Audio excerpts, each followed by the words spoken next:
ऐसे पेशेंट जो कि एंडोमेट्रियोसिस के पेशेंट्स होते हैं जिनमें ऑलरेडी सर्जरीज हुई होती है, कह लें एक सर्जरी हो चुकी है।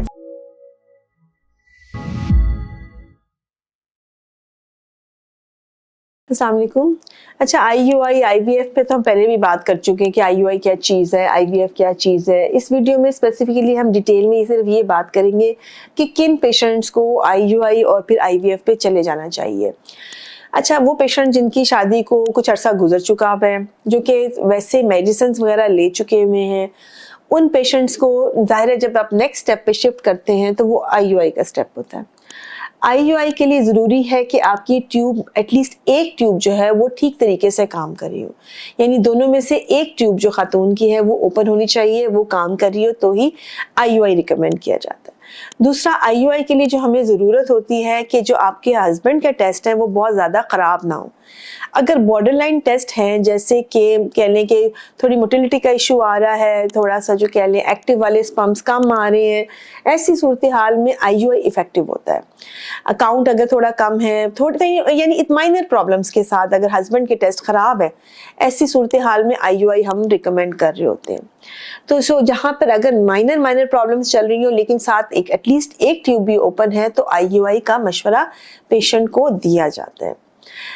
IVF किन लोगों को कहा जाता है कि आप करवा लीजिए? अगर आपने मल्टीपल टाइम IUI कोशिश कर ली है, 4 से 5 दफ़ा या 6 दफ़ा ट्राई कर चुके हैं और आपकी प्रेगनेंसी सक्सेसफुल नहीं हो रही है, अगर आपके हस्बैंड के टेस्ट रिपोर्ट्स खासे ख़राब हैं, यानी मोटिलिटी बड़ी स्लो है, नॉर्मल फॉर्म्स काफ़ी कम है, काउंट बहुत ज़्यादा लो है, या दूसरे तरह के आपस के मसाइल आप लोगों के दरमियान में शामिल हैं, ऐसी सूरत हाल में यहाँ या जहाँ पर आपकी जो वाइफ है उसकी दोनों ट्यूब्स ब्लॉक्ड है, ऐसी सूरत हाल में तो डायरेक्टली हम उनको कहते हैं कि आप IUI की बजाय IVF की तरफ ही चले जाएं। क्योंकि अगर ट्यूब्स ब्लॉक हैं या हस्बैंड के टेस्ट बहुत ज़्यादा ख़राब है तो IUI के साथ भी प्रेगनेंसी के चांसेस खासे कम है। इसके अलावा अगर शादी का बहुत ज़्यादा अरसा गुजर चुका हुआ है, अगर आप कह लें 35 से ऊपर टाइम पास हो चुका हुआ है तो वैसे ही विंडो जो है वो शॉर्ट रह जाती है। ऐसी सूरत हाल में अगर आपका AMH टेस्ट करवाया गया है वो कम आया है, ऐसी सूरत हाल में तो ये समझा जाता है कि अच्छा टाइम जैसे ना शॉर्ट रह गया है।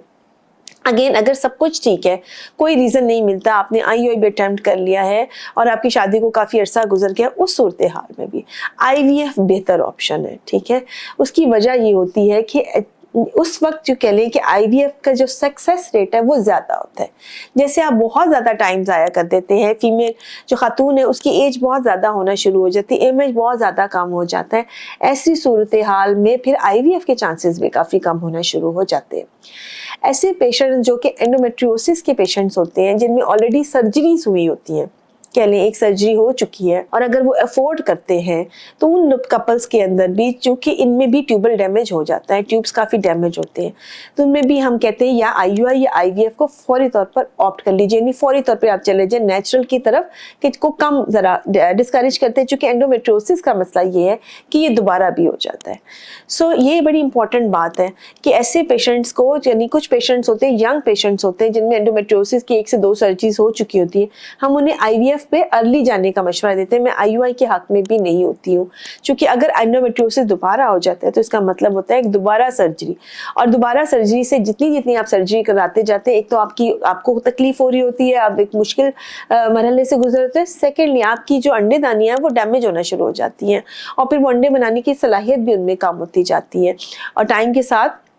वैसे भी ये सलाहियत जो है कम होना शुरू होती है। तो ऐसी सूरत हाल में भी कुछ कपल्स तो ऐसे होते हैं जिनको हम कहते हैं नेचुरल का ही मशवरा देते हैं कि नहीं, अभी आपको IUI या IVF की ज़रूरत नहीं है। फिर कुछ पेशेंट्स ऐसे होते हैं जिनमें, जैसे मैंने जिक्र किया, जिनमें माइल्ड चीज़ें होती हैं लेकिन टाइम गुजर चुका होता है और एटलीस्ट एक ट्यूब काम कर रही होती है, उन्हें IUI का मशवरा दिया जाता है।